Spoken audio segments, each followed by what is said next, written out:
인간의 손으로, 그러니까 내가 그런 얘기를 한 적 있잖아요. 하나님, 그러니까 우리 같이 이제 기독교인들은, 그러니까 이제 기독교인들은 복수를 하나님께 맡겨. 그러면서 용서한다는 얘기를 해. 그게 뭐냐면 복수는 하나님의 영역이다.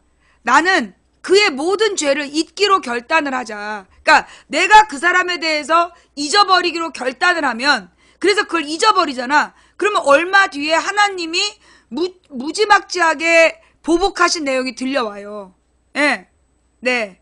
근데 이제 만약에 사람이 사람의 손으로 복수를 하잖아. 그러면 사람의 복수는 다시 사람의 복수를 놔. 그래서 완전히, 물론 걸 때마다 이길 수는 있어. 근데 걸 때마다 이겨서 얻는 게 뭐냐고.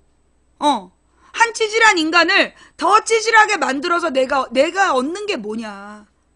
결국 그 찌질한 인간을 계속 상대해주는 그런 찌질함 2가 되는 것밖에, 찌질함 애보다 바로 윗등급밖에 더 되겠냐는 거지. 저는 법륜 스님 안 좋아합니다. 법륜 스님도 나는 그 뉴라이트 성향을 갖고 있다고 생각해서 그 법륜 스님 얘기 안 했으면 좋겠어요, 우리 방에서는.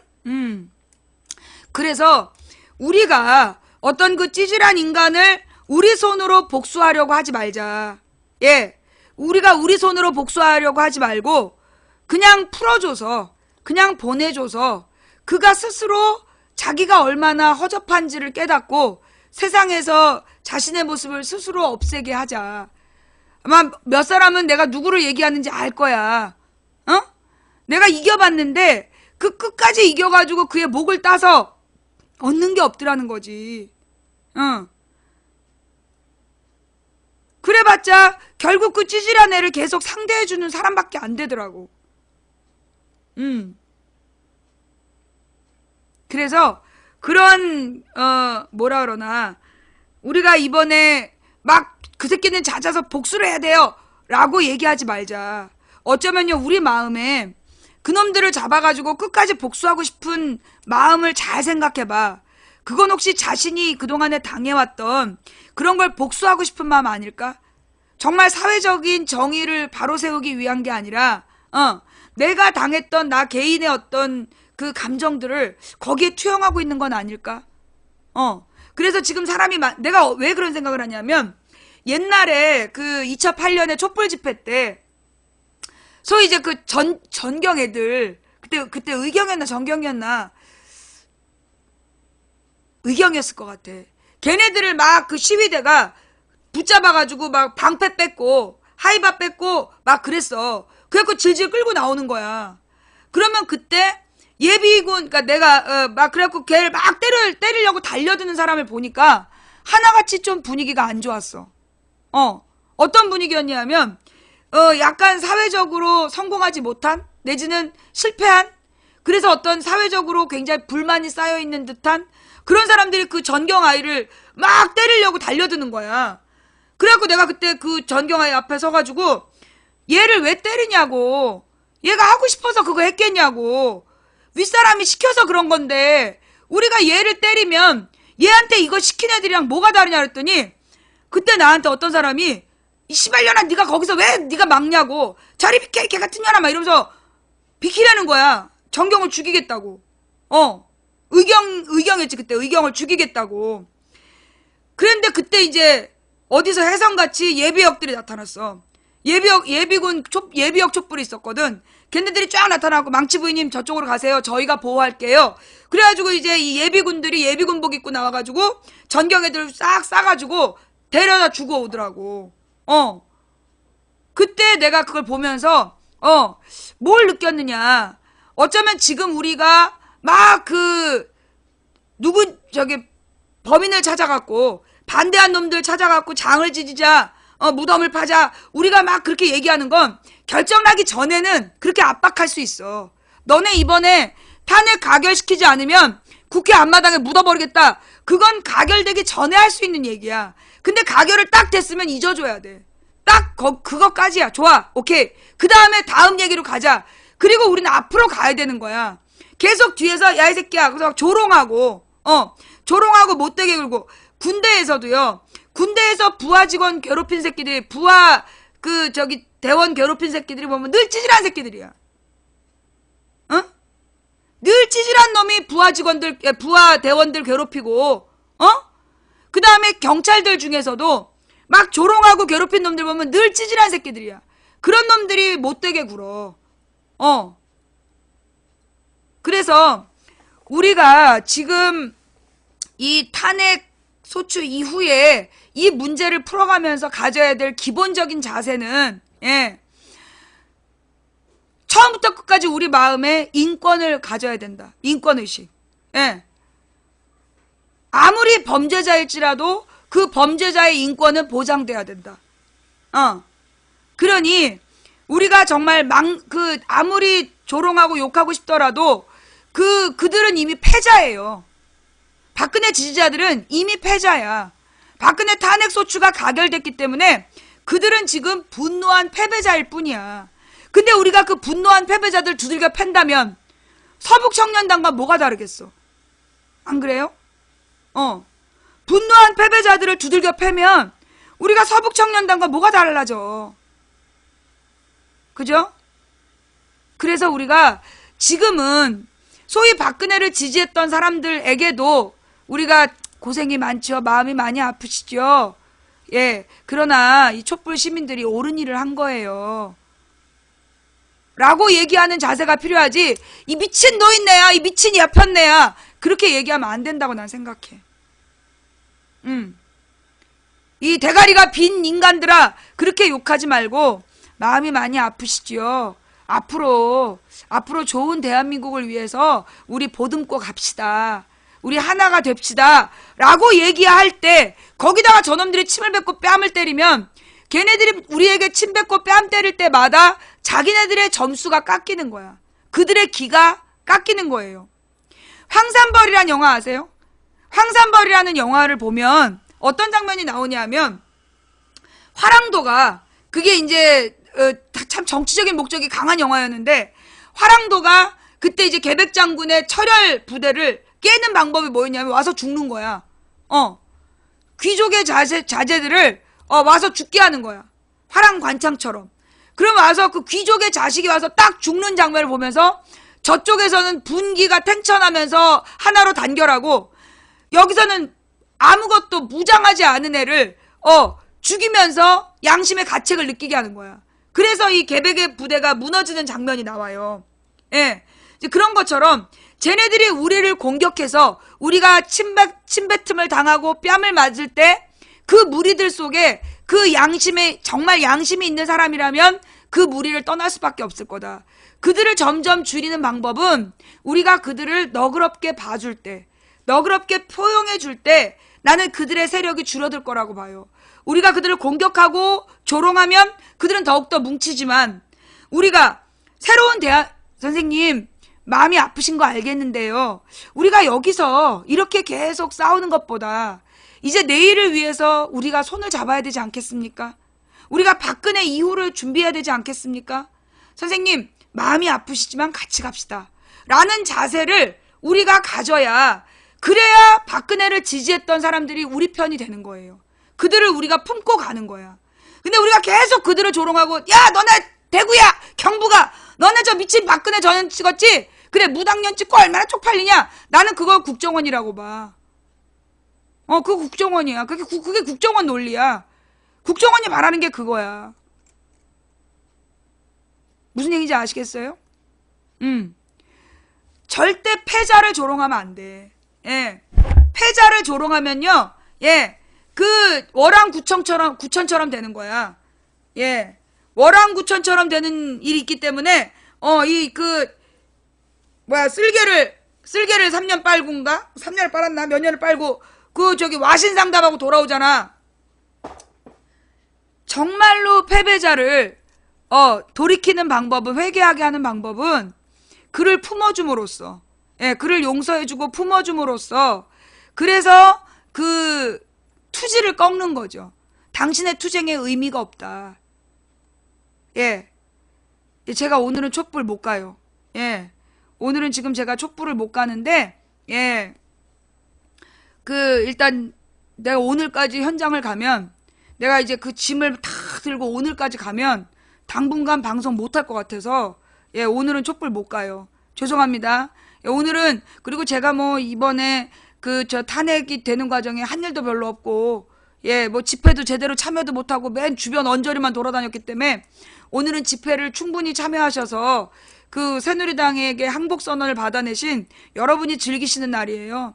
예, 저 같은 사람은 그냥 언저리 사람이기 때문에 그냥 이제 오늘 하루는 좀 쉬고 예, 여러분들이 그 오늘을 시컨 즐기시기 바랍니다. 네, 그리고 이제 저 같은 사람은 사실 지금까지 별로 할 일이 없기 때문에 예, 이제부터가 제 전공이에요. 예, 이제부터가 제 전공. 제가 그런 얘기를 했죠. 탄핵 소추되면 끝나는 줄 아는데 그게 시작이다. 그 말 했어요, 안 했어요?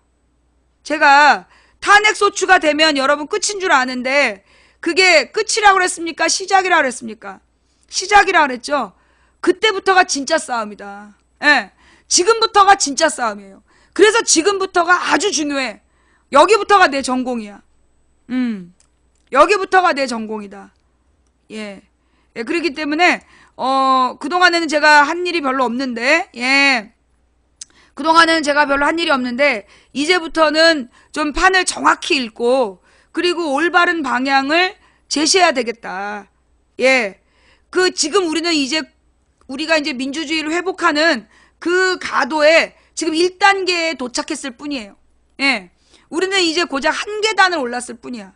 아직도 가야 할 계단이 까마득한데 우리는 고작 한 계단을 올랐기 때문에 지금 여기서 막 다 이룬 것처럼 흐트러지면 안 되는 상황이다. 앞으로 얘네들이 어떤 술수를 쓸 건지 모든 수를 봐야 된다. 내가 그런 얘기를 한 적 있어요. 장기와 바둑 이야기. 예, 지난 총선 때 했던 이야기인데 노무현 대통령은 장기를 두는 사람이었다. 여러분 그거 알죠? 장기를 두는 장기판에는요 훈수가 많아요. 그거 알죠? 왜냐하면 장기판은 그 아래에 표시가 되어 있어. 얘가 어느 수를 쓸 수 있다라는 게 표시가 되어 있기 때문에 장기판에는 모여서 가지고 훈수를 둬요. 야, 뭐 포를 어디로 가면 되잖아. 뭐 상을 어떻게 하면 되잖아. 그러면서 훈수를 둘 수 있어. 그런데 바둑은 훈수를 둘 수가 없어요. 예. 그리고 장기는 부모 자식 간에도 둔대. 이제 격이 없이 두는데 바둑은 부모 자식이 두지 않는다 그러더라고. 이게 같은 급으로 둬야지 차이나게 두지 않는다는 그런 얘기를 언젠가 들은 적이 있어요. 그 말이 맞는지 모르겠는데 좌우지간 이 바둑은 장기하고 다른 거야. 그래서 이게 뭐라 그러나 이 대중들도 다 같이 놀 수 있는 게 장기이고 바둑은 고수들의 놀이야. 그래서 누가 그런 표현하기를 체스보다 더 어려운 게 바둑이다. 체스보다 어려운 게 바둑이란 얘기가 있어. 왜냐하면 바둑은 정말 그 사람 머릿속에 있는 거야. 바둑 두는 사람의 머릿속에 있기 때문에 어디로 갈지 몰라. 끝도 몰라. 그냥 한 수를 두기 위해서 바둑 한 판을 다 두는 거야. 그 짧은 시간에 이 사람들은. 단 한 수를 두는데 몇 초 안 걸리잖아요. 뭐 길어야 뭐 한 20초? 10초? 그 10초, 20초 안에 바둑 한 판을 다 두는 거야. 그러니까 바둑돌을 놓으면서 이 사람들은 바둑을 몇백 판을 두는 거예요. 그러니까 뭐 몇십 판을 두는 거야. 예. 그렇기 때문에 이제 문재인에 대해서 사람들이 막 답답해하고 그랬던 이유가 뭐냐면 노무현 대통령은 장기를 두는 사람이었어. 그래서 어떻게 하면 되는지 수가 보였고 그래서 노무현 대통령이 이기는 건 장기판에서 훈수 둔 사람들도 같이 이기는 거야. 근데 문재인은 장기 두는 사람이 아니었어. 장기 두는 사람이 아니라 바둑을 두는 스타일인 거야. 그러니까 이게 뭐냐면 장기 두는 사람들은 선명하고 시원시원하게 남들도 다 아는 수를 두는 사람. 근데 바둑을 두는 사람은 정말 수준이 되는 사람만 알아보는 거야.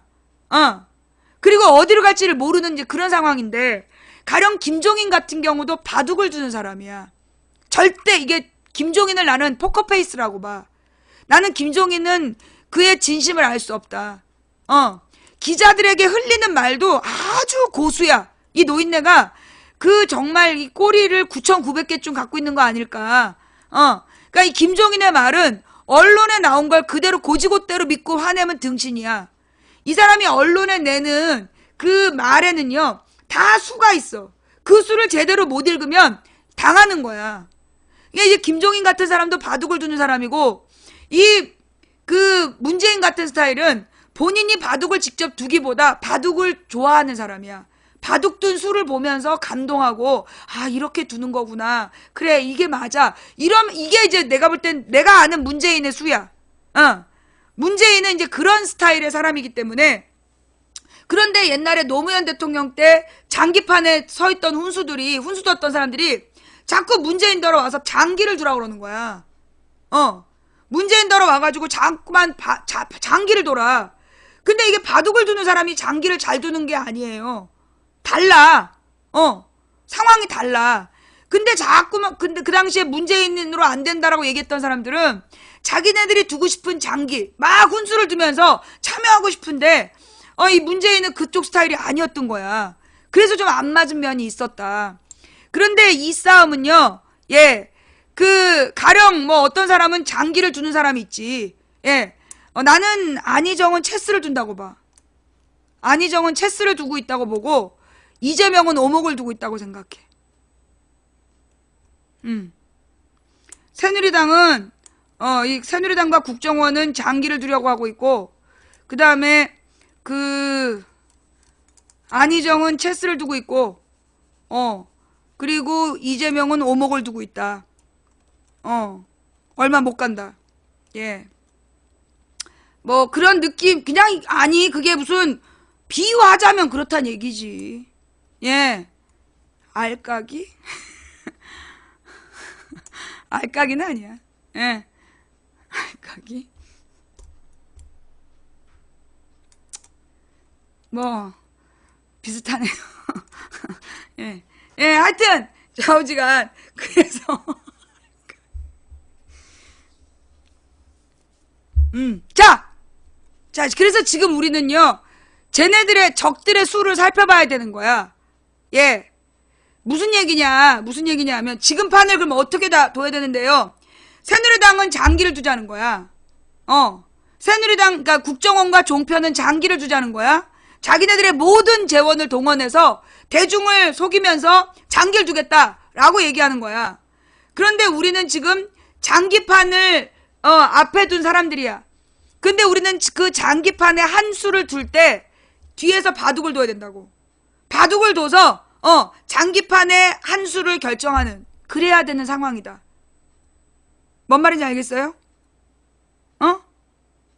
그러니까 지금 우리 새누리당과 종편은 지금 그러니까 새누리당 종편, 아니 새누리당 아니야. 그래서 이제 소위 제3지대론을 만들려는 국정원과 종편은 장기판을 두겠다는 거야. 그래서 사람들에게 다 보는 앞에서 쇼를 하고 속여 넘기면서 이기겠다.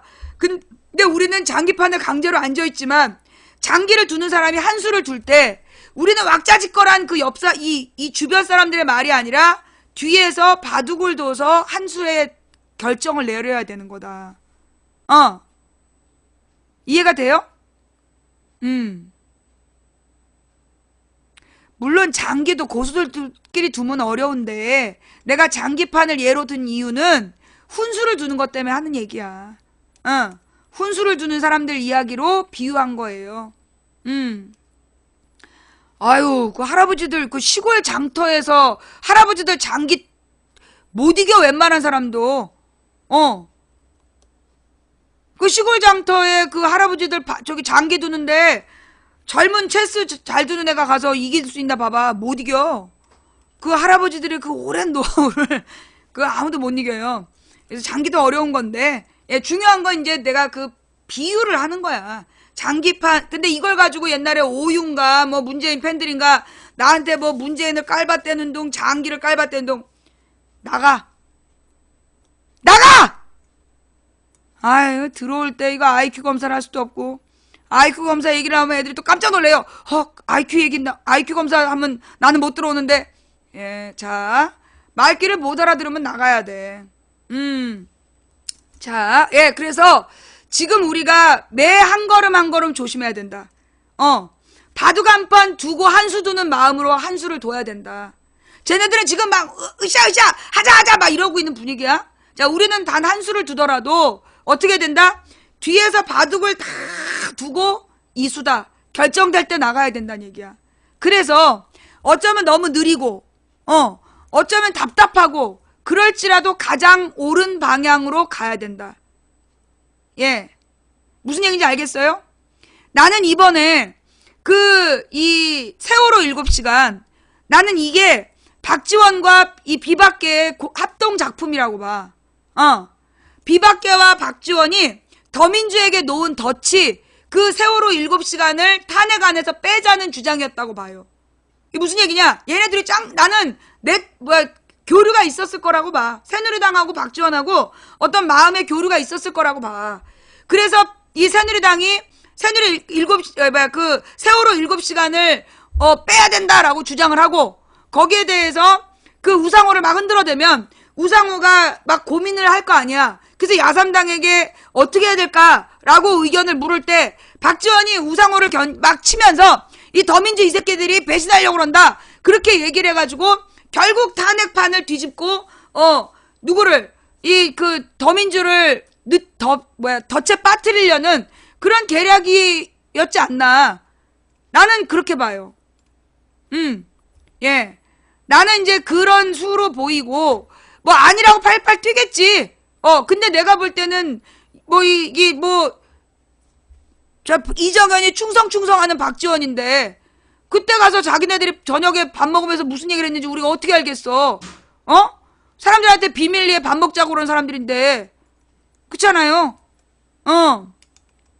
그래서 근데 이제 이 더민주에서 그 판단을 한 건 굉장히 잘한 일이다. 세월호 7시간을 그냥 넣고 강행한 거. 그거 잘한 거다. 왜냐하면 그래서 결국은요 이게 더민주를 나중에 탄핵 가결돼도 그걸로 비난하려는 게 계획이었던 것 같아. 더민주 때문에 세월호 7시간이 빠졌다. 그러면서 야당 탓으로 몰아가려고 그 덫을 놓은 거야. 세월호 7시간을 빼야 된다는. 여러분 그걸 빼고 만약에 탄핵안이 가결됐다고 쳐. 그러면 지금 더민주는 세상에 죽일 놈 되어 있는 거야. 그죠? 그거예요. 그래서 그런 용도로 그걸 주장한 거야. 세월호 7시간을 막판에 띄운 이유가 그게 목적이었던 거야. 예. 그런데 이 더민주에서 원칙대로 한 거야. 그러니까 지금은요, 지금 상황은 우리는 매 순간 원칙대로 가야 돼. 절대 타협하면 안 돼. 지금 추미애가 몇 번 타협하려고 그런 거야. 편법적인 타협을 하려고 했기 때문에 그래서 그게 어그러진 거야. 근데 이제 소위 몇몇 그 추미애 지지자들은 추미애를 지지하는 소위 네티즌 조직은 편법을 해서라도 이기면 되는 거 아니냐. 그게 안 된다고 그러면. 편법을 해서라도 이기면 되는 거 아니냐. 그러면 안 된다고. 노무현 대통령이 얘기했던 게 뭐야? 원칙과 상식 아니야? 상식과 원칙에 맞아야 되는 거 아니야? 지금 추미애가 하려고 했던 건 타협과 편법이었어. 그래서 그걸 막았어야만 됐던 거야. 추미애 얘기를 하니까 어떤 놈이 나한테 문자를 보냈어. 시비를 걸면서 망치가 추미애가 지령을 받아서 얼굴이 어두웠다라고 얘기했대. 제가 그런 말 했어요? 제가 추미애가 지령을 받아서 얼굴이 어두웠다. 그런 얘기를 방송에서 한 적 있어요? 아니 그러니까 내가 그와 비슷한 말을 한 게 있는데 뭐냐면 광화문으로 이제 내가 집으로 돌아올 때 그때 어떤 시청자가 왜 추미애랑 박지원 얼굴이 그렇게 썩었을까요? 그런 얘기를 했어. 그게 누가 표정 관리하느라고요 라는 얘기를 했고 어쩌면 자기네들이 지시받은 대로 안 돼서 됐나 그럴 수도 있죠. 자기네들이 어떤 짰던 대로 안 돼서 그랬을 수도 있죠. 라고 내가 얘기를 했어. 그걸 가지고 내가 추미애가 지령을 받아서 안 웃었다 라고 얘기했다. 그러면서 그런 글을 보고 자기가 실망을 했대나? 뭐 더민주 지지자인데? 지랄 연병. 그래서 그냥 차단했어. 네.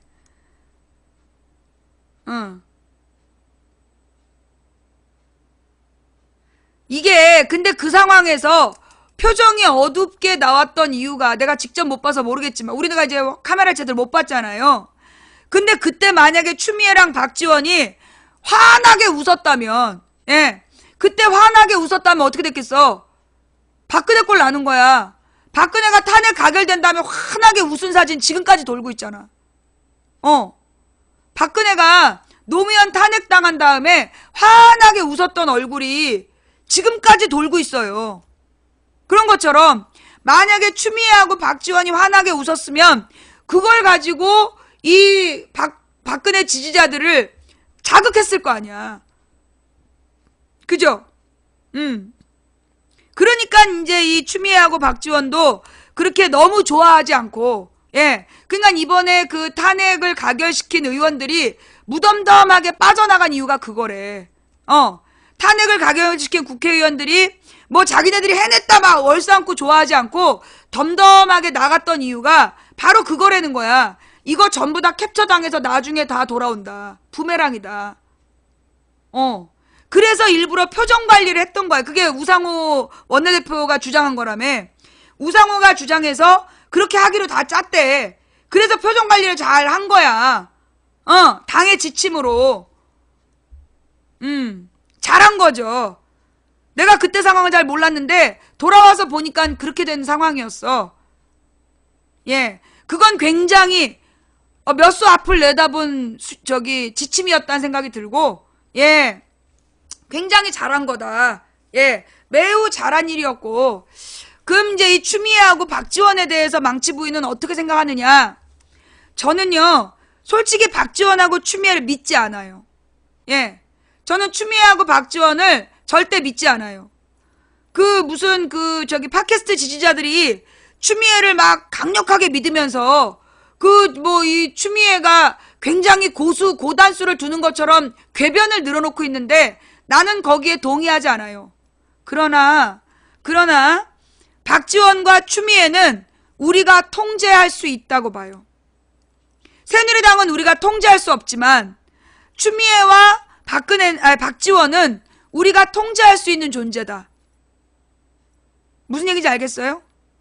나는 믿지 않고 통제하겠다는 거야. 예. 절대 그들을 정치인으로 신뢰해서 그들의 판단에 믿고 맡길 수는 없지만 그들을 잘 활용하면 이 싸움에서 쓸모가 있다. 예. 이 싸움에서 쓸모가 있다.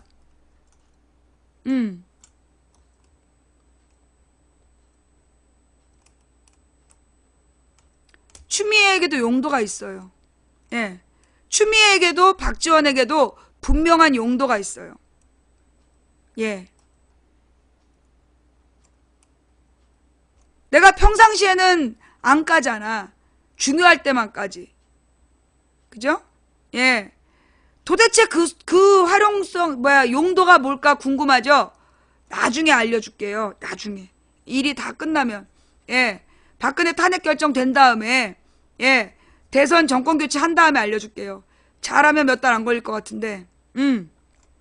자, 그러니까 내가 안 까면 여러분도 까지 말아야 돼. 근데 내가 딱 까면 일사불란하게 같이 까줘야 돼. 무슨 얘기인지 알겠어요? 예.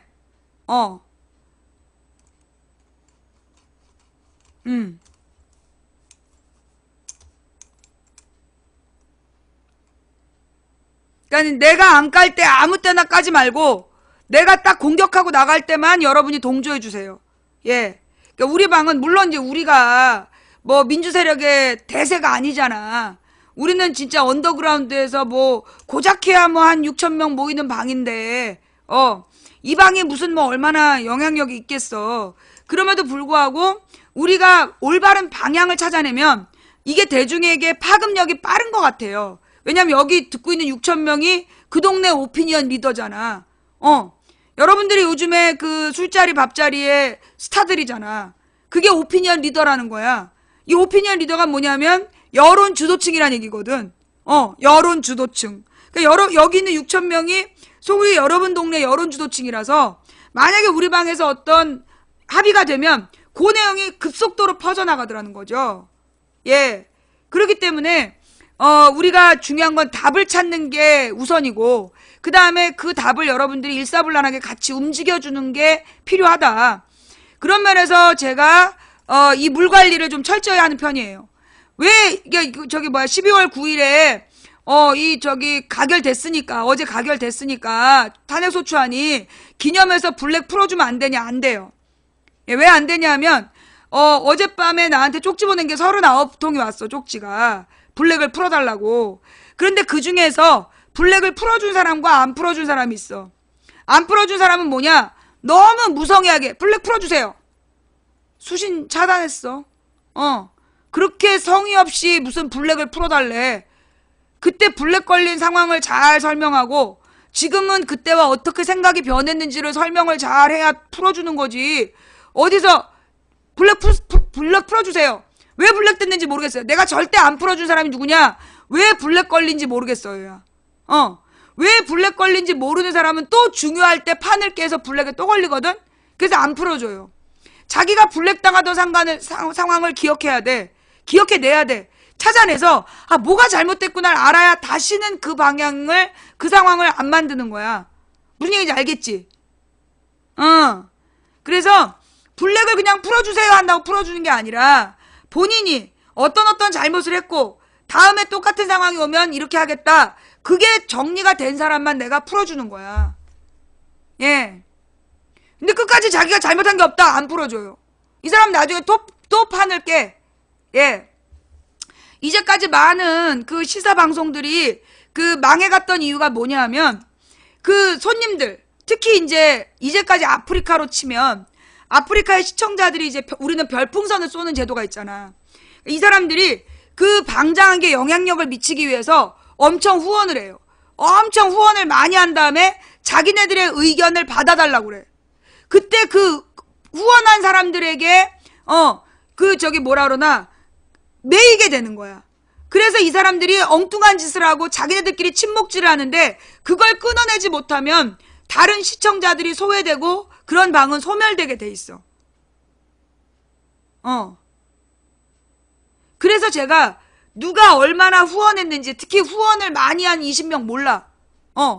최고 후원자 20명 몰라요. 근데 이제 내가 가장 당황스러운 건 빨간 글씨가 나올 때야. 이건 뭐야? 그래서 보면 열혈팬이래. 20명 안에 들어가면 빨간 글씨가 나와. 그래가지고 내가 그런 걸 보면 깜짝 놀래요. 근데 이제 이 그 빨간 글씨로 나오는 분들께 부탁드리고 싶은 건 죄송하지만 세컨 아이디를 만들어주세요. 이런 말해서 죄송한데요. 예, 빨간 글씨로 나오는 열혈팬 분들께는 그 세컨 아이디, 가족의 아이디를 활용하셔서 그 채팅을 하실 때는 가족 아이디로 해줬으면 좋겠어요. 왜냐하면 그 빨간색 글씨로 그 열혈팬들이 의견을 쓰잖아요. 그러면 그게 우리 방송의 어떤 여론인 것처럼 주도 여론인 것처럼 오해를 불러일으킬 수 있습니다. 예. 죄송해요. 예, 빨간 글씨 쓰시는 분, 빨간 글씨로, 그러니까 이제 후원하실 때만 그 본인 아이디로 하시고, 후원 안 하실 때는 다른 사람의 아이디로 채팅을 하셔서, 그래서 이 열혈팬 채팅이 안 보이는 게 나는, 좋을 것 같아요. 죄송해요. 아니, 인연은 후원을 해도 한 번도 이름도 안 불려주는 주제에, 열혈팬이라고 내가 후원을 많이 한 다음에 채팅하는데 그것도 못하겠네, 이 썩을년이. 그러면 저한테 쪽지를 보내세요. 블랙해드릴게요. 예. 저의 이런 방침이 마음에 안 드시면 쪽지를 보내시면 블랙을 해드릴게요. 예. 고민하시지 않게. 예. 죄송합니다. 이게 왜냐하면요. 아프리카의 옛날에 어떤 방이 그렇게 죽었어요. 어느 날 갑자기 사람들이 몰려와서 열혈팬이 된 거야. 새로운 아이디들이 열혈팬으로 싹 바꿔진 다음에 얘네들이 방장을 까기 시작하는 거야. 그러면서 막 후원하지 말라고 다른 사람들한테 막 후원하면 귓속말로 욕하고 실제로 그런 일이 있었어요. 몇 년 전에 아프리카에서. 그래서 우리 방송은 열혈팬이 채팅을 안 하는 방인데 가끔 가다 보면 열혈팬이 채팅을 하는 게 보이더라고. 새로 바뀐 열혈팬이신가 봐. 예. 저는요, 그 열혈팬도 블랙해요. 예, 열혈팬도 블랙합니다. 우리 방 열혈팬이 문제 있는 방에서 시청하면서 망치 부인의 의견과 다른 의견을 얘기했다. 그게 제보가 들어왔어. 그래서 내가 그 열혈팬을 블랙 걸었어요. 그 많은 사람들이 그 사람 불쌍하다. 거기 그렇게 심하게 동조한 거 아니다. 풀어달라. 그래도 안 풀어요. 예. 그게 우리 방송의 운영 원칙이에요. 예. 왜냐하면 이 열혈팬이라고 그 후원을 많이 하신 분들이라고 막 이렇게 특별한 대우를 해주잖아. 그러면 나중에 무슨 일이 생기냐. 그 사람들이 지배하게 돼. 그 사람들이 이 방을 지배하게 되고 그러면 나중에 망치 부인의 말보다 그들의 말이 중요하게 돼. 그러면 이 방이 없어지는 거야. 응. 많은 교회들이 망한 이유도 그거예요. 많은 교회들이 망하는 이유가 장로들이 헌금 많이 하는 장로들이 교회를 장악하고 목사를 좌지우지하고 그래서 목사들이 부자들을 비판하지 못하고 권력을 비판하지 못하면서 교회가 썩어 들어가서 지금 망해가는 거야. 똑같아. 그래서 우리 방 특히 시사방송에서 열혈팬 목소리를 나는 듣지 않아요. 그리고 여러분 보면 아시겠지만 만약에 팬이나 서포터랑 일반 건빵이 싸웠다. 둘 다, 그러니까 건빵은 그 강태인데 팬이나 저기는 블랙이야. 그리고 아무리 열심히 활동한 팬일지라도 우리 방의 규칙 타 방송을 언급하면 블랙이다. 그거 철저히 지켜요. 그것도 되게 중요한 얘기야. 왜냐하면 여러분 지금 이제 그 아프리카에는요 이제까지 몇 년 동안 망치 부인 방송을 음해하고 비하하기 위해서 만들어진 방송들이 있었어요. 예. 그래갖고 얘네들의 목적은 하루 종일 나를 까는 거야.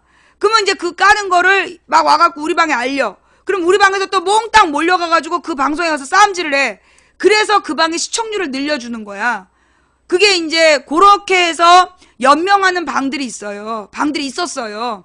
네. 그래서 우리 방송에서는 그런데 이제 내가 파트너 BJ잖아. 근데 베스트 BJ나 파트너 BJ는 다른 방송 방장에 대해서 그렇게 언급하면 안 돼.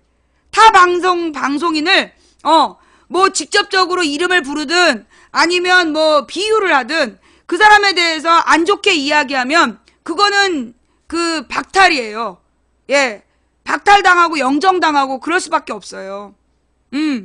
그래서 여러분 우리 방송에서 타 방송에 언급을 하면 내가 다 블랙을 걸어. 가령 어떤 사람은 어떤 방장은 우리 방송에 와서 막 이제 자기 방 홍보하기도 하고 우리 방송에 와서 막 자기를 소개하기도 해. 근데 그것도 허락 안 돼.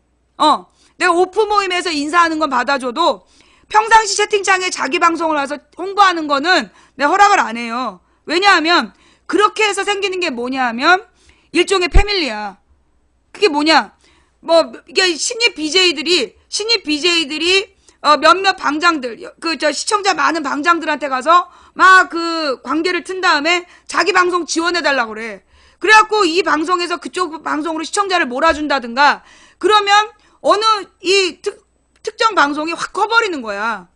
그러면 나는 그게 왜 틀렸다라고 왜 그게 잘못됐다고 생각하느냐 하면 나도 아프리카에서 1년 동안 방송할 때 1년에 200명이 봤어요. 1년을 매일 방송하니까 200명이 보더라고. 2년을 매일 방송하니까 500명이 봤어. 3년을 매일 방송하니까 1000명이 보더라고. 내가 그렇게 해서 인원을 높여왔어요. 근데 아프리카에 막 들어와서 얼마 안 된 BJ들이 인기 많은 BJ들한테 줄 서가지고 시청자들 지원받고 그래서 순위가 급등한 다음에 교만 망자해져가지고 사고치고 다니고 그런 걸 내가 너무 많이 봤어. 근데 정말 바닥에서부터 시작한 BJ들은 시청자가 소중한 줄을 알아. 그리고 건빵 시청자가 중요한 줄을 알고. 그래서 아프리카에 막 시작한 BJ들에게 부탁드리고 싶은 건 지성이면 감천이라는 말이 있고요. 뿌린 대로 거둔다는 말이 있어요. 예. 그리고 땀은 이 흙은 땀을 배신하지 않는다는 말도 있어요. 무슨 얘기냐? 아프리카에서 정말 성공한 BJ가 되고 싶다면 정말 바닥에서부터 시작해서 하루하루 열심히 가라. 근데 만약에 가다가 어떤 어려움이 생겼어. 막 누군가가 음해하고 자기네들 말을 안 듣는다고 공격을 했다. 그러면 나한테 도움을 요청하세요. 그럼 그땐 내가 도와줄 수 있어요. 그러나 이렇게 자기가 뜨고 싶어서 자기를 알리고 싶어서 그렇게 우리 방송을 이용하려고 하면 안 돼. 그건 나는 반칙이라고 봐.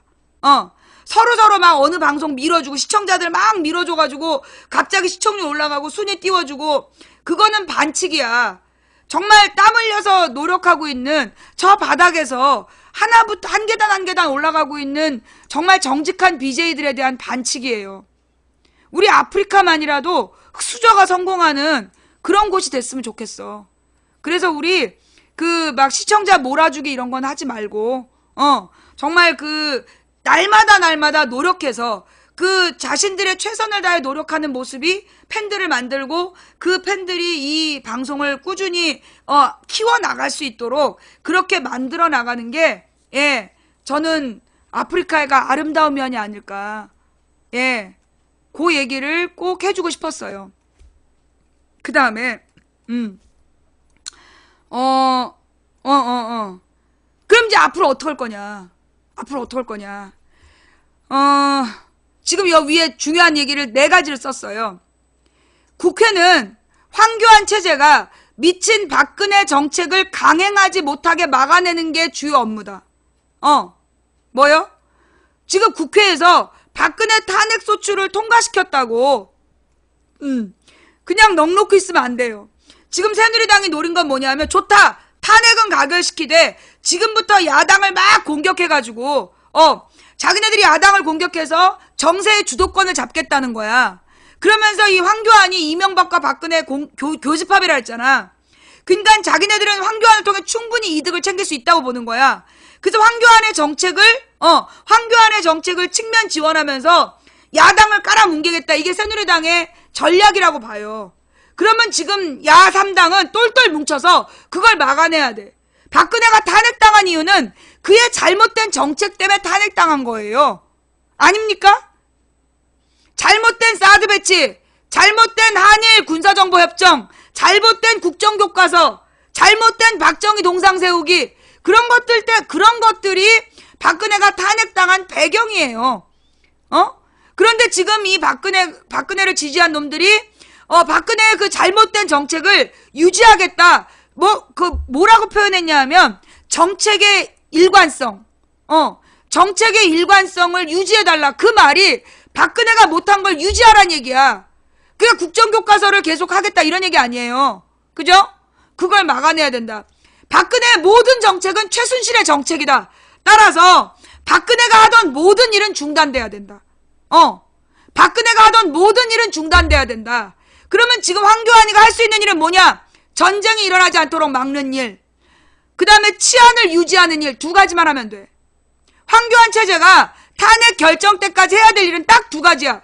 전쟁을 억제하고 치안을 유지하는 거. 그것만 하면 되는 거야. 무슨 얘기인지 알겠어?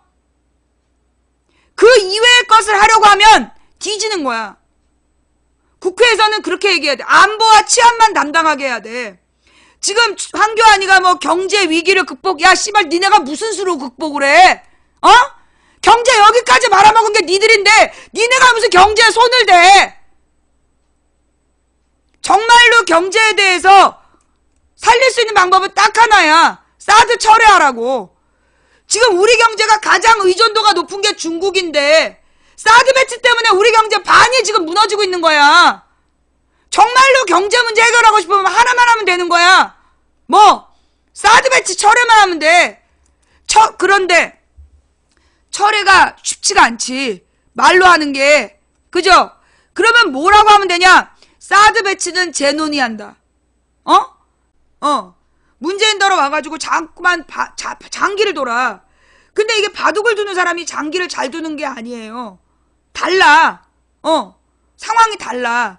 근데 그 당시에 문재인으로 안 된다라고 얘기했던 사람들은 자기네들이 두고 싶은 장기, 막 훈수를 두면서 참여하고 싶은데, 이 문재인은 그쪽 스타일이 아니었던 거야. 그래서 좀 안 맞은 면이 있었다. 그런데 이 싸움은요, 가령 어떤 사람은 장기를 두는 사람이 있지. 나는 안희정은 체스를 둔다고 봐. 안희정은 체스를 두고 있다고 보고, 이재명은 오목을 두고 있다고 생각해. 새누리당은 이 새누리당과 국정원은 장기를 두려고 하고 있고, 그 다음에 안희정은 체스를 두고 있고, 그리고 이재명은 오목을 두고 있다. 얼마 못 간다. 예. 뭐 그런 느낌 그냥 아니 그게 무슨 비유하자면 그렇단 얘기지. 예. 알까기? 알까기는 아니야. 예. 알까기? 뭐 비슷하네요. 예. 예, 하여튼 좌우지간 그래서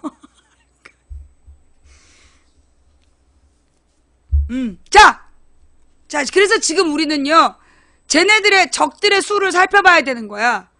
예. 무슨 얘기냐 하면, 지금 판을 그럼 어떻게 다 둬야 되는데요. 새누리당은 장기를 두자는 거야. 새누리당, 그러니까 국정원과 종편은 장기를 두자는 거야. 자기네들의 모든 재원을 동원해서 대중을 속이면서 장기를 두겠다라고 얘기하는 거야.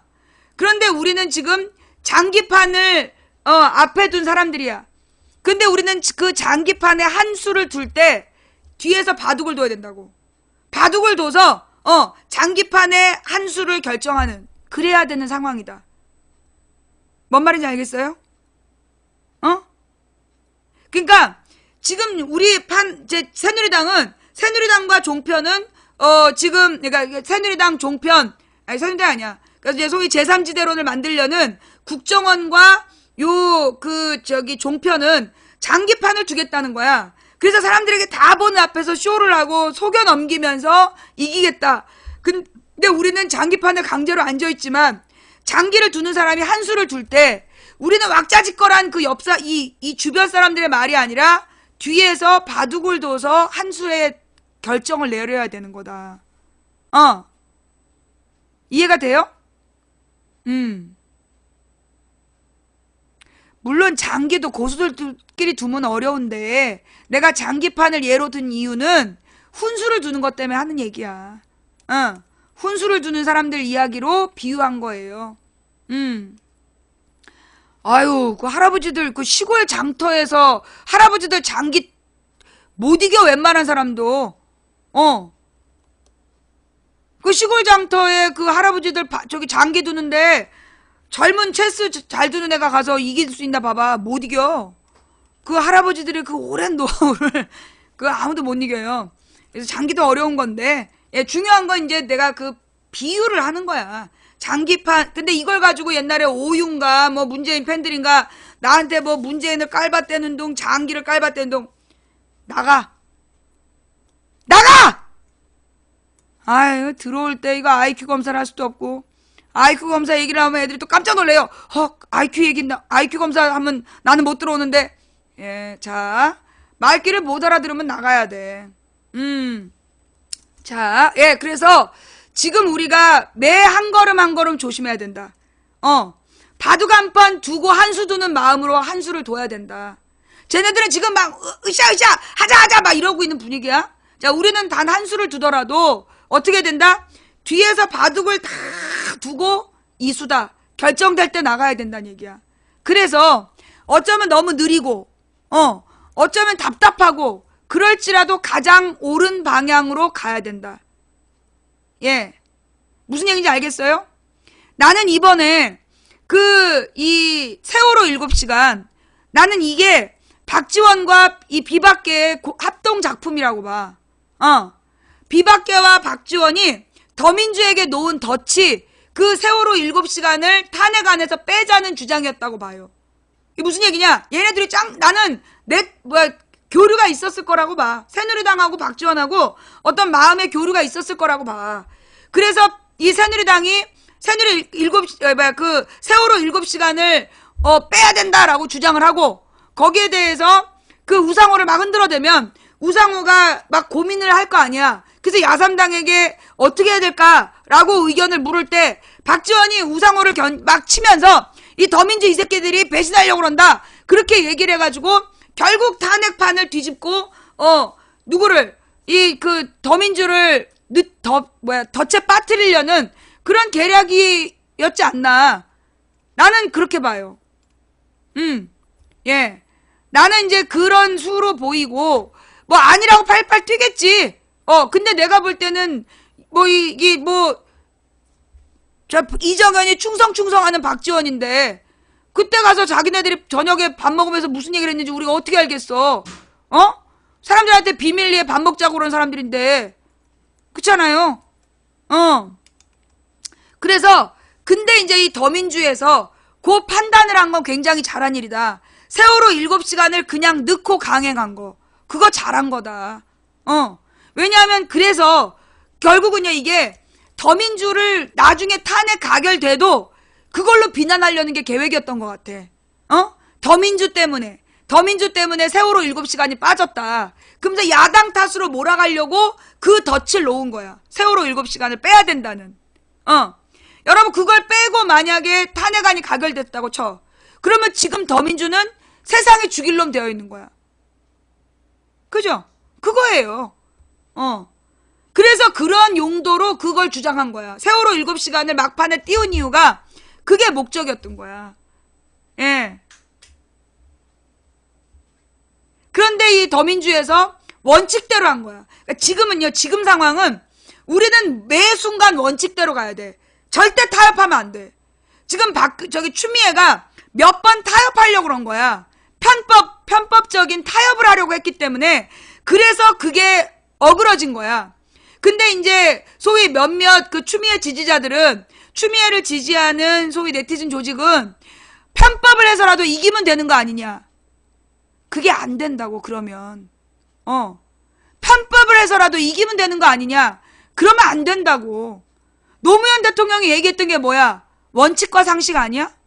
상식과 원칙에 맞아야 되는 거 아니야?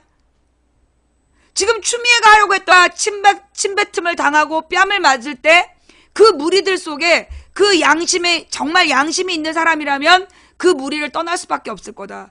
그들을 점점 줄이는 방법은 우리가 그들을 너그럽게 봐줄 때, 너그럽게 포용해 줄 때 나는 그들의 세력이 줄어들 거라고 봐요. 우리가 그들을 공격하고 조롱하면 그들은 더욱더 뭉치지만 우리가 새로운 선생님 마음이 아프신 거 알겠는데요. 우리가 여기서 이렇게 계속 싸우는 것보다 이제 내일을 위해서 우리가 손을 잡아야 되지 않겠습니까? 우리가 박근혜 이후를 준비해야 되지 않겠습니까? 선생님 마음이 아프시지만 같이 갑시다. 라는 자세를 우리가 가져야 그래야 박근혜를 지지했던 사람들이 우리 편이 되는 거예요. 그들을 우리가 품고 가는 거야. 근데 우리가 계속 그들을 조롱하고 야 너네 대구야 경부가 너네 저 미친 박근혜 전 찍었지? 그래 무당년 찍고 얼마나 쪽팔리냐? 나는 그걸 국정원이라고 봐. 그거 국정원이야. 그게 국정원 논리야. 국정원이 말하는 게 그거야. 무슨 얘기인지 아시겠어요? 절대 패자를 조롱하면 안 돼. 예. 패자를 조롱하면요. 예. 그 월왕구천처럼 되는 거야. 예. 월왕구천처럼 되는 일이 있기 때문에 쓸개를 3년 빨고인가? 3년을 빨았나? 몇 년을 빨고 와신상담하고 돌아오잖아. 정말로 패배자를 돌이키는 방법은, 회개하게 하는 방법은 그를 품어줌으로써, 예, 그를 용서해주고 품어줌으로써, 그래서 그 투지를 꺾는 거죠. 당신의 투쟁에 의미가 없다. 예. 제가 오늘은 촛불 못 가요. 예. 오늘은 지금 제가 촛불을 못 가는데, 예. 일단 내가 오늘까지 현장을 가면, 내가 이제 그 짐을 다 들고 오늘까지 가면 당분간 방송 못 할 것 같아서, 예, 오늘은 촛불 못 가요. 죄송합니다. 예, 오늘은, 그리고 제가 뭐 이번에 탄핵이 되는 과정에 한 일도 별로 없고, 예, 뭐 집회도 제대로 참여도 못하고 맨 주변 언저리만 돌아다녔기 때문에 오늘은 집회를 충분히 참여하셔서 그 새누리당에게 항복선언을 받아내신 여러분이 즐기시는 날이에요. 예, 저 같은 사람은 그냥 언저리 사람이기 때문에 그냥 이제 오늘 하루는 좀 쉬고, 예, 여러분들이 오늘을 시컨 즐기시기 바랍니다. 네, 그리고 이제 저 같은 사람은 사실 지금까지 별로 할 일이 없기 때문에, 예, 이제부터가 제 전공이에요. 예, 이제부터가 제 전공. 제가 그런 얘기를 했죠. 탄핵 소추되면 끝나는 줄 아는데 그게 시작이다. 그 말 했어요, 안 했어요? 제가 탄핵 소추가 되면 여러분 끝인 줄 아는데 그게 끝이라고 그랬습니까? 시작이라고 그랬습니까? 시작이라고 그랬죠? 그때부터가 진짜 싸움이다. 예. 지금부터가 진짜 싸움이에요. 그래서 지금부터가 아주 중요해. 여기부터가 내 전공이야. 여기부터가 내 전공이다. 예. 예, 그렇기 때문에, 그동안에는 제가 한 일이 별로 없는데, 예. 그동안은 제가 별로 한 일이 없는데, 이제부터는 좀 판을 정확히 읽고, 그리고 올바른 방향을 제시해야 되겠다. 예. 지금 우리가 이제 민주주의를 회복하는 그 가도에 지금 1단계에 도착했을 뿐이에요. 예. 우리는 이제 고작 한 계단을 올랐을 뿐이야. 아직도 가야 할 계단이 까마득한데 우리는 고작 한 계단을 올랐기 때문에 지금 여기서 막 다 이룬 것처럼 흐트러지면 안 되는 상황이다. 앞으로 얘네들이 어떤 술수를 쓸 건지 모든 수를 봐야 된다. 내가 그런 얘기를 한 적 있어요. 장기와 바둑 이야기. 예. 지난 총선 때 했던 이야기인데, 노무현 대통령은 장기를 두는 사람이었다. 여러분 그거 알죠? 장기를 두는 장기판에는요, 훈수가 많아요. 그거 알죠? 왜냐하면 장기판은 아래에 표시가 되어 있어. 얘가 어느 수를 쓸 수 있다라는 게 표시가 되어 있기 때문에 장기판에는 모여서 가지고 훈수를 둬요. 야, 뭐 포를 어디로 가면 되잖아. 뭐 상을 어떻게 하면 되잖아. 그러면서 훈수를 둘 수 있어. 그런데 바둑은 훈수를 둘 수가 없어요. 예. 그리고 장기는 부모 자식 간에도 둔대. 격이 없이 두는데 바둑은 부모 자식이 두지 않는다 그러더라고. 이게 같은 급으로 둬야지 차이 나게 두지 않는다는 그런 얘기를 언젠가 들은 적이 있어요. 그 말이 맞는지 모르겠는데 좌우지간 이 바둑은 장기하고 다른 거야. 그래서 이게 뭐라 그러나 이 대중들도 다 같이 놀 수 있는 게 장기이고 바둑은 고수들의 놀이야. 그래서 누가 그런 표현하기를 체스보다 더 어려운 게 바둑이다. 체스보다 어려운 게 바둑이란 얘기가 있어. 왜냐하면 바둑은 정말 그 사람 머릿속에 있는 거야. 바둑 두는 사람의 머릿속에 있기 때문에 어디로 갈지 몰라. 끝도 몰라. 그러니까 한 수를 두기 위해서 바둑 한 판을 다 두는 거야. 그 짧은 시간에 이 사람들은. 단 한 수를 두는데 몇 초 안 걸리잖아요. 뭐 길어야 뭐 한 20초? 10초? 그 10초, 20초 안에 바둑 한 판을 다 두는 거야. 그러니까 바둑돌을 놓으면서 이 사람들은 바둑을 몇백 판을 두는 거예요. 그러니까 뭐 몇십 판을 두는 거야. 예. 그렇기 때문에 이제 문재인에 대해서 사람들이 막 답답해하고 그랬던 이유가 뭐냐면 노무현 대통령은 장기를 두는 사람이었어. 그래서 어떻게 하면 되는지 수가 보였고, 그래서 노무현 대통령이 이기는 건 그 장기판에서 훈수 둔 사람들도 같이 이기는 거야. 근데 문재인은 장기 두는 사람이 아니었어. 장기 두는 사람이 아니라 바둑을 두는 스타일인 거야. 그러니까 이게 뭐냐면 장기 두는 사람들은 선명하고 시원시원하게 남들도 다 아는 수를 두는 사람. 근데 바둑을 두는 사람은 정말 수준이 되는 사람만 알아보는 거야. 그리고 어디로 갈지를 모르는 이제 그런 상황인데, 가령 김종인 같은 경우도 바둑을 두는 사람이야. 절대 이게 김종인을 나는 포커페이스라고 봐. 나는 김종인은 그의 진심을 알 수 없다. 기자들에게 흘리는 말도 아주 고수야. 이 노인네가 정말 이 꼬리를 9,900개쯤 갖고 있는 거 아닐까. 그러니까 이 김종인의 말은 언론에 나온 걸 그대로 고지고대로 믿고 화내면 등신이야. 이 사람이 언론에 내는 그 말에는요, 다 수가 있어. 그 수를 제대로 못 읽으면 당하는 거야. 이제 김종인 같은 사람도 바둑을 두는 사람이고, 문재인 같은 스타일은 본인이 바둑을 직접 두기보다 바둑을 좋아하는 사람이야. 바둑 둔 수를 보면서 감동하고, 이렇게 두는 거구나. 그래, 이게 맞아. 이게 이제 내가 볼 땐 내가 아는 문재인의 수야. 문재인은 이제 그런 스타일의 사람이기 때문에. 그런데 옛날에 노무현 대통령 때 장기판에 서 있던 훈수 뒀던 사람들이 자꾸 문재인 들어와서 장기를 두라고 그러는 거야. 그런 건 타협과 편법이었어. 그래서 그걸 막았어야만 됐던 거야. 추미애 얘기를 하니까 어떤 놈이 나한테 문자를 보냈어. 시비를 걸면서 망치가 추미애가 지령을 받아서 얼굴이 어두웠다라고 얘기했대. 제가 그런 말 했어요? 제가 추미애가 지령을 받아서 얼굴이 어두웠다 그런 얘기를 방송에서 한 적 있어요?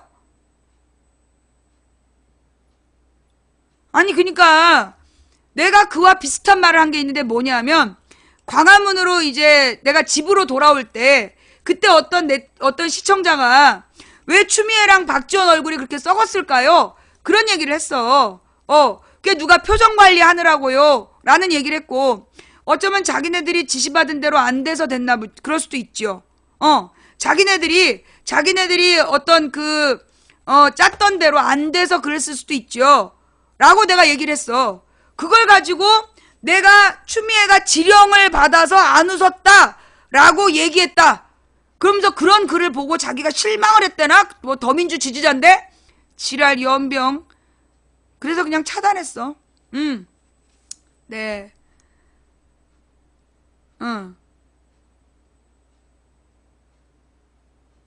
이게 근데 그 상황에서 표정이 어둡게 나왔던 이유가 내가 직접 못 봐서 모르겠지만 우리가 이제 카메라 제대로 못 봤잖아요. 근데 그때 만약에 추미애랑 박지원이 환하게 웃었다면, 예, 그때 환하게 웃었다면 어떻게 됐겠어? 박근혜 꼴 나는 거야. 박근혜가 탄핵 가결된 다음에 환하게 웃은 사진 지금까지 돌고 있잖아. 박근혜가 노무현 탄핵당한 다음에 환하게 웃었던 얼굴이 지금까지 돌고 있어요. 그런 것처럼 만약에 추미애하고 박지원이 환하게 웃었으면 그걸 가지고 이 박근혜 지지자들을 자극했을 거 아니야. 그죠? 그러니까 이제 이 추미애하고 박지원도 그렇게 너무 좋아하지 않고, 예. 그러니까 이번에 그 탄핵을 가결시킨 의원들이 무덤덤하게 빠져나간 이유가 그거래. 탄핵을 가결시킨 국회의원들이 뭐 자기네들이 해냈다 막 얼싸안고 좋아하지 않고 덤덤하게 나갔던 이유가 바로 그거라는 거야. 이거 전부 다 캡처당해서 나중에 다 돌아온다. 부메랑이다. 그래서 일부러 표정 관리를 했던 거야. 그게 우상호 원내대표가 주장한 거라며. 우상호가 주장해서 그렇게 하기로 다 짰대. 그래서 표정 관리를 잘 한 거야. 당의 지침으로. 잘한 거죠. 내가 그때 상황을 잘 몰랐는데 돌아와서 보니까 그렇게 된 상황이었어. 예, 그건 굉장히 몇 수 앞을 내다본 지침이었다는 생각이 들고, 예, 굉장히 잘한 거다. 예, 매우 잘한 일이었고, 그럼 이제 이 추미애하고 박지원에 대해서 망치 부인은 어떻게 생각하느냐? 저는요, 솔직히 박지원하고 추미애를 믿지 않아요. 예, 저는 추미애하고 박지원을 절대 믿지 않아요. 팟캐스트 지지자들이 추미애를 막 강력하게 믿으면서 이 추미애가 굉장히 고단수를 두는 것처럼 궤변을 늘어놓고 있는데 나는 거기에 동의하지 않아요. 그러나 박지원과 추미애는 우리가 통제할 수 있다고 봐요. 새누리당은 우리가 통제할 수 없지만 추미애와 박지원은 우리가 통제할 수 있는 존재다. 무슨 얘기인지 알겠어요? 나는 믿지 않고 통제하겠다는 거야. 예. 절대 그들을 정치인으로 신뢰해서 그들의 판단에 믿고 맡길 수는 없지만 그들을 잘 활용하면 이 싸움에서 쓸모가 있다. 예. 이 싸움에서 쓸모가 있다.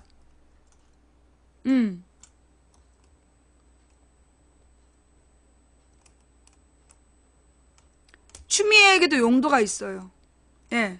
추미애에게도 박지원에게도 분명한 용도가 있어요. 예. 내가 평상시에는 안 까잖아. 중요할 때만 까지. 그죠? 예. 도대체 그 활용성, 용도가 뭘까 궁금하죠? 나중에 알려줄게요. 나중에. 일이 다 끝나면. 예.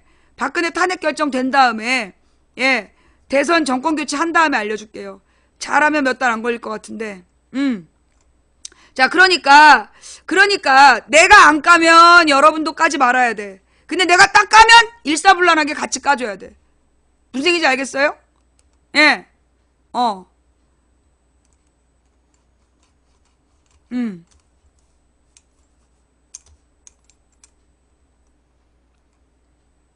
그러니까 내가 안 깔 때 아무 때나 까지 말고 내가 딱 공격하고 나갈 때만 여러분이 동조해 주세요. 예. 그러니까 우리 방은 물론 이제 우리가 뭐 민주 세력의 대세가 아니잖아. 우리는 진짜 언더그라운드에서 뭐 고작해야 뭐 한 6천 명 모이는 방인데 이 방이 무슨 뭐 얼마나 영향력이 있겠어. 그럼에도 불구하고 우리가 올바른 방향을 찾아내면 이게 대중에게 파급력이 빠른 것 같아요. 왜냐면 여기 듣고 있는 6천 명이 그 동네 오피니언 리더잖아. 여러분들이 요즘에 그 술자리 밥자리의 스타들이잖아. 그게 오피니언 리더라는 거야. 이 오피니언 리더가 뭐냐면 여론 주도층이란 얘기거든. 여론 주도층. 그러니까 여기 있는 6천 명이 소위 여러분 동네 여론 주도층이라서 만약에 우리 방에서 어떤 합의가 되면 그 내용이 급속도로 퍼져나가더라는 거죠. 예. 그렇기 때문에 우리가 중요한 건 답을 찾는 게 우선이고 그 다음에 그 답을 여러분들이 일사불란하게 같이 움직여주는 게 필요하다. 그런 면에서 제가 이 물 관리를 좀 철저히 하는 편이에요.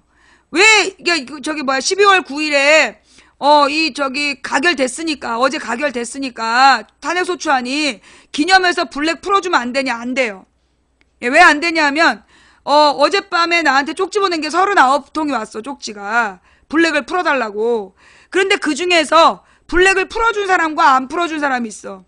안 풀어준 사람은 뭐냐? 너무 무성의하게 블랙 풀어주세요. 수신 차단했어. 그렇게 성의 없이 무슨 블랙을 풀어달래. 그때 블랙 걸린 상황을 잘 설명하고 지금은 그때와 어떻게 생각이 변했는지를 설명을 잘 해야 풀어주는 거지. 어디서 블랙 풀어주세요. 왜 블랙 됐는지 모르겠어요. 내가 절대 안 풀어준 사람이 누구냐? 왜 블랙 걸린지 모르겠어요. 왜 블랙 걸린지 모르는 사람은 또 중요할 때 판을 깨서 블랙에 또 걸리거든? 그래서 안 풀어줘요. 자기가 블랙 당하던 상황을 기억해야 돼. 기억해내야 돼. 찾아내서 뭐가 잘못됐구나를 알아야 다시는 그 방향을 그 상황을 안 만드는 거야. 무슨 얘기인지 알겠지? 그래서 블랙을 그냥 풀어주세요 한다고 풀어주는 게 아니라 본인이 어떤 잘못을 했고 다음에 똑같은 상황이 오면 이렇게 하겠다. 그게 정리가 된 사람만 내가 풀어주는 거야. 예. 근데 끝까지 자기가 잘못한 게 없다. 안 풀어줘요. 이 사람 나중에 또 판을 깨. 예. 이제까지 많은 그 시사 방송들이 그 망해갔던 이유가 뭐냐 하면 그 손님들 특히 이제까지 아프리카로 치면 아프리카의 시청자들이 이제 우리는 별풍선을 쏘는 제도가 있잖아. 이 사람들이 그 방장하게 영향력을 미치기 위해서 엄청 후원을 해요. 엄청 후원을 많이 한 다음에 자기네들의 의견을 받아달라고 그래. 그때 그 후원한 사람들에게 매이게 되는 거야. 그래서 이 사람들이 엉뚱한 짓을 하고 자기네들끼리 친목질을 하는데 그걸 끊어내지 못하면 다른 시청자들이 소외되고 그런 방은 소멸되게 돼 있어. 그래서 제가 누가 얼마나 후원했는지 특히 후원을 많이 한 20명 몰라. 최고 후원자 20명 몰라요. 근데 이제 내가 가장 당황스러운 건 빨간 글씨가 나올 때야. 이건 뭐야? 그래서 보면 열혈팬이래. 20명 안에 들어가면 빨간 글씨가 나와. 그래가지고 내가 그런 걸 보면 깜짝 놀래요. 근데 이제 이 그 빨간 글씨로 나오는 분들께 부탁드리고 싶은 건 죄송하지만 세컨 아이디를 만들어주세요. 이런 말해서 죄송한데요. 예, 빨간 글씨로 나오는 열혈팬 분들께는 그 세컨 아이디, 뭐 가족의 아이디를 활용하셔서 그 채팅을 하실 때는 가족 아이디로 해줬으면 좋겠어요. 왜냐하면 그 빨간색 글씨로 그 열혈팬들이 의견을 쓰잖아요. 그러면 그게 우리 방송의 어떤 여론인 것처럼 주도 여론인 것처럼 오해를 불러일으킬 수 있습니다. 예. 죄송해요. 예, 빨간 글씨 쓰시는 분, 빨간 글씨로, 그러니까 이제 후원하실 때만 그 본인 아이디로 하시고, 후원 안 하실 때는 다른 사람의 아이디로 채팅을 하셔서, 그래서 이 열혈팬 채팅이 안 보이는 게 나는, 좋을 것 같아요. 죄송해요. 아니, 인연은 후원이라도 한 번도 이름도 안 불려주는 주제에 열혈 팬이라고 내가 후원을 많이 한 다음에 채팅하는데 그것도 못하겠네, 이 썩을년이. 그러면 저한테 쪽지를 보내세요. 블랙해드릴게요. 예. 저의 이런 방침이 마음에 안 드시면 쪽지를 보내시면 블랙을 해드릴게요. 예. 고민하시지 않게. 예. 죄송합니다. 이게 왜냐하면요. 아프리카의 옛날에 어떤 방이 그렇게 죽었어요. 어느 날 갑자기 사람들이 몰려와서 열혈팬이 된 거야. 새로운 아이디들이 열혈팬으로 싹 바꿔진 다음에 얘네들이 방장을 까기 시작하는 거야. 그러면서 막 그 후원하지 말라고 다른 사람들한테 막 후원하면 귓속말로 욕하고 실제로 그런 일이 있었어요. 몇 년 전에 아프리카에서. 그래서 우리 방송은 열혈팬이 채팅을 안 하는 방인데 가끔 가다 보면 열혈팬이 채팅을 하는 게 보이더라고. 새로 바뀐 열혈팬이신가 봐. 예. 저는요, 그 열혈팬도 블랙해요. 예, 열혈팬도 블랙합니다. 그 우리 방 열혈팬이 그 뭐 문제 있는 방에서 시청하면서 망치 부인의 의견과 다른 의견을 얘기했다. 그게 제보가 들어왔어. 그래서 내가 그 열혈팬을 블랙 걸었어요. 그 많은 사람들이 그 사람 불쌍하다. 거기 그렇게 심하게 동조한 거 아니다. 풀어달라. 그래도 안 풀어요. 예. 그게 우리 방송의 운영 원칙이에요. 예. 왜냐하면 이 열혈팬이라고 그 후원을 많이 하신 분들이라고 막 이렇게 특별한 대우를 해주잖아. 그러면 나중에 무슨 일이 생기냐. 그 사람들이 지배하게 돼. 그 사람들이 이 방을 지배하게 되고 그러면 나중에 망치 부인의 말보다 그들의 말이 중요하게 돼. 그러면 이 방이 없어지는 거야.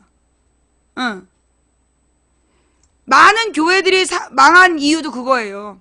많은 교회들이 망하는 이유가 장로들이 헌금 많이 하는 장로들이 교회를 장악하고 목사를 좌지우지하고 그래서 목사들이 부자들을 비판하지 못하고 권력을 비판하지 못하면서 교회가 썩어 들어가서 지금 망해가는 거야. 똑같아. 그래서 우리 방 특히 시사방송에서 열혈팬 목소리를 나는 듣지 않아요. 그리고 여러분 보면 아시겠지만 만약에 팬이나 서포터랑 일반 건빵이 싸웠다. 둘 다, 그러니까 건빵은 그 강태인데 팬이나 저기는 블랙이야. 그리고 아무리 열심히 활동한 팬일지라도 우리 방의 규칙, 타 방송을 언급하면 블랙이다. 그거 철저히 지켜요. 그것도 되게 중요한 얘기야. 왜냐하면 여러분 지금 이제 그 아프리카에는요 이제까지 몇 년 동안 망치부인 방송을 음해하고 비하하기 위해서 만들어진 방송들이 있었어요. 예. 그래갖고 얘네들의 목적은 하루 종일 나를 까는 거야. 그러면 이제 그 까는 거를 막 와갖고 우리 방에 알려. 그럼 우리 방에서 또 몽땅 몰려가가지고 그 방송에 가서 싸움질을 해. 그래서 그 방의 시청률을 늘려주는 거야. 그게 이제 그렇게 해서 연명하는 방들이 있어요. 방들이 있었어요. 네. 그래서 우리 방송에서는 그런데 이제 내가 파트너 BJ잖아. 근데 베스트 BJ나 파트너 BJ는 다른 방송 방장에 대해서 그렇게 언급하면 안 돼. 타 방송인을 뭐 직접적으로 이름을 부르든 아니면 뭐 비유를 하든 그 사람에 대해서 안 좋게 이야기하면 그거는 그 박탈이에요. 예. 박탈당하고 영정당하고 그럴 수밖에 없어요. 그래서 여러분 우리 방송에서 타 방송에 언급을 하면 내가 다 블랙을 걸어. 가령 어떤 사람은 어떤 방장은 우리 방송에 와서 막 이제 그 자기 방 홍보하기도 하고 우리 방송에 와서 막 그 자기를 소개하기도 해. 근데 그것도 허락 안 돼. 내가 오프 모임에서 인사하는 건 받아줘도 평상시 채팅창에 자기 방송을 와서 홍보하는 거는 내가 허락을 안 해요. 왜냐하면 그렇게 해서 생기는 게 뭐냐 하면 일종의 패밀리야. 그게 뭐냐? 뭐 이게 신입 BJ들이 몇몇 방장들 시청자 많은 방장들한테 가서 막 그 관계를 튼 다음에 자기 방송 지원해달라고 그래. 그래갖고 이 방송에서 그쪽 방송으로 시청자를 몰아준다든가 그러면 어느 특정 방송이 확 커버리는 거야. 그러면 나는 그게 왜 틀렸다라고 생각하냐, 왜 그게 잘못됐다고 생각하느냐 하면 나도 아프리카에서 1년 동안 방송할 때 1년에 200명이 봤어요. 1년을 매일 방송하니까 200명이 보더라고. 2년을 매일 방송하니까 500명이 봤어. 3년을 매일 방송하니까 1000명이 보더라고. 내가 그렇게 해서 인원을 높여왔어요. 근데 아프리카에 막 들어와서 얼마 안 된 BJ들이 인기 많은 BJ들한테 줄 서가지고 시청자들 지원받고 그래서 순위가 급등한 다음에 교만 망자해져가지고 사고치고 다니고 그런 걸 내가 너무 많이 봤어. 근데 정말 바닥에서부터 시작한 BJ들은 시청자가 소중한 줄을 알아. 그리고 건빵 시청자가 중요한 줄을 알고. 그래서 아프리카에 막 시작한 BJ들에게 인간의 손으로, 그러니까 내가 그런 얘기를 한 적 있잖아요. 하나님, 그러니까 우리 같이 이제 기독교인들은, 그러니까 이제 기독교인들은 복수를 하나님께 맡겨. 그러면서 용서한다는 얘기를 해. 그게 뭐냐 하면 복수는 하나님의 영역이다.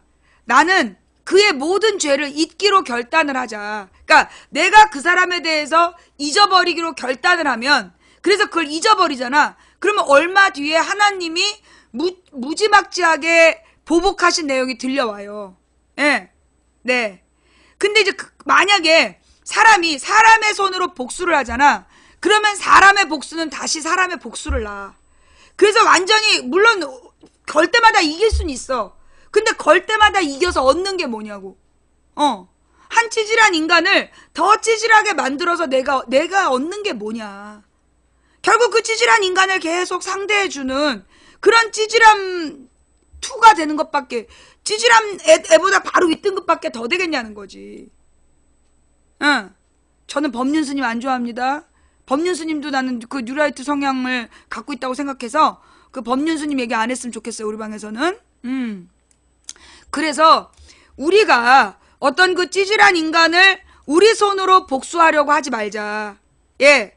우리가 우리 손으로 복수하려고 하지 말고 그냥 풀어줘서, 그냥 보내줘서 그가 스스로 자기가 얼마나 허접한지를 깨닫고 세상에서 자신의 모습을 스스로 없애게 하자. 아마 몇 사람은 내가 누구를 얘기하는지 알 거야. 내가 이겨봤는데 그 끝까지 이겨가지고 그의 목을 따서 얻는 게 없더라는 거지. 그래봤자 결국 그 찌질한 애를 계속 상대해주는 사람밖에 안 되더라고. 그래서 그런 뭐라 그러나 우리가 이번에 막 그 새끼는 잦아서 복수를 해야 돼요 라고 얘기하지 말자. 어쩌면요 우리 마음에 그놈들을 잡아가지고 끝까지 복수하고 싶은 마음을 잘 생각해봐. 그건 혹시 자신이 그동안에 당해왔던 그런 걸 복수하고 싶은 마음 아닐까?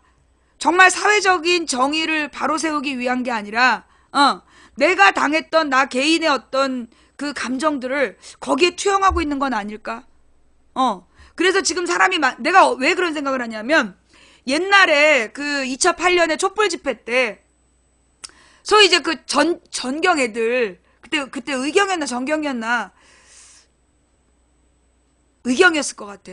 걔네들을 막 그 시위대가 붙잡아가지고 막 방패 뺏고 하이바 뺏고 막 그랬어. 그래갖고 질질 끌고 나오는 거야.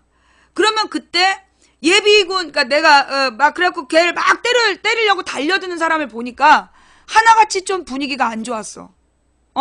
어떤 분위기였냐면 약간 사회적으로 성공하지 못한 내지는 실패한, 그래서 어떤 사회적으로 굉장히 불만이 쌓여있는 듯한 그런 사람들이 그 전경아이를 막 때리려고 달려드는 거야. 그래갖고 내가 그때 그 전경아이 앞에 서가지고 얘를 왜 때리냐고, 얘가 하고 싶어서 그거 했겠냐고, 윗사람이 시켜서 그런 건데 우리가 얘를 때리면 얘한테 이거 시킨 애들이랑 뭐가 다르냐 그랬더니 그때 나한테 어떤 사람이 이 씨발년아 네가 거기서 왜 네가 막냐고, 자리 비켜 개 같은 년아 막 이러면서 비키라는 거야. 전경을 죽이겠다고. 의경했지. 그때 의경을 죽이겠다고. 그런데 그때 이제 어디서 해성같이 예비역들이 나타났어. 예비역 촛불이 있었거든. 걔네들이 쫙 나타나고 망치 부인님 저쪽으로 가세요. 저희가 보호할게요. 그래가지고 이제 이 예비군들이 예비군복 입고 나와가지고 전경 애들 싹 싸가지고 데려다 주고 오더라고. 그때 내가 그걸 보면서 뭘 느꼈느냐. 어쩌면 지금 우리가 막 범인을 찾아갖고 반대한 놈들 찾아갖고 장을 지지자, 무덤을 파자, 우리가 막 그렇게 얘기하는 건 결정나기 전에는 그렇게 압박할 수 있어. 너네 이번에 탄핵 가결시키지 않으면 국회 앞마당에 묻어버리겠다. 그건 가결되기 전에 할 수 있는 얘기야. 근데 가결을 딱 됐으면 잊어줘야 돼. 딱 그거까지야. 좋아. 오케이. 그 다음에 다음 얘기로 가자. 그리고 우리는 앞으로 가야 되는 거야. 계속 뒤에서 야 이 새끼야 그래서 조롱하고 조롱하고 못되게 굴고 군대에서도요. 군대에서 부하 직원 괴롭힌 새끼들이 부하 대원 괴롭힌 새끼들이 보면 늘 찌질한 새끼들이야. 늘 찌질한 놈이 부하 대원들 괴롭히고 그 다음에 경찰들 중에서도 막 조롱하고 괴롭힌 놈들 보면 늘 찌질한 새끼들이야. 그런 놈들이 못되게 굴어. 그래서 우리가 지금 이 탄핵 소추 이후에 이 문제를 풀어가면서 가져야 될 기본적인 자세는 처음부터 끝까지 우리 마음에 인권을 가져야 된다. 인권의식. 아무리 범죄자일지라도 그 범죄자의 인권은 보장돼야 된다. 그러니 우리가 정말 아무리 조롱하고 욕하고 싶더라도 그들은 이미 패자예요. 박근혜 지지자들은 이미 패자야. 박근혜 탄핵 소추가 가결됐기 때문에 그들은 지금 분노한 패배자일 뿐이야. 근데 우리가 그 분노한 패배자들 두들겨 팬다면 서북청년단과 뭐가 다르겠어? 안 그래요? 분노한 패배자들을 두들겨 패면 우리가 서북청년단과 뭐가 달라져? 그죠? 그래서 우리가 지금은 소위 박근혜를 지지했던 사람들에게도 우리가 고생이 많죠. 마음이 많이 아프시죠. 그러나 이 촛불 시민들이 옳은 일을 한 거예요. 라고 얘기하는 자세가 필요하지. 이 미친 노인네야, 이 미친 야편네야. 그렇게 얘기하면 안 된다고 난 생각해. 이 대가리가 빈 인간들아, 그렇게 욕하지 말고 마음이 많이 아프시지요. 앞으로 좋은 대한민국을 위해서 우리 보듬고 갑시다. 우리 하나가 됩시다. 라고 얘기할 때 거기다가 저놈들이 침을 뱉고 뺨을 때리면 걔네들이 우리에게 침 뱉고 뺨 때릴 때마다 자기네들의 점수가 깎이는 거야. 그들의 기가 깎이는 거예요. 황산벌이란 영화 아세요? 황산벌이라는 영화를 보면 어떤 장면이 나오냐면 화랑도가 그게 이제 참 정치적인 목적이 강한 영화였는데 화랑도가 그때 이제 계백 장군의 철혈 부대를 깨는 방법이 뭐였냐면 와서 죽는 거야. 귀족의 자제들을 와서 죽게 하는 거야. 화랑 관창처럼. 그럼 와서 그 귀족의 자식이 와서 딱 죽는 장면을 보면서 저쪽에서는 분기가 탱천하면서 하나로 단결하고 여기서는 아무것도 무장하지 않은 애를 죽이면서 양심의 가책을 느끼게 하는 거야. 그래서 이 계백의 부대가 무너지는 장면이 나와요. 그런 것처럼 쟤네들이 우리를 공격해서 우리가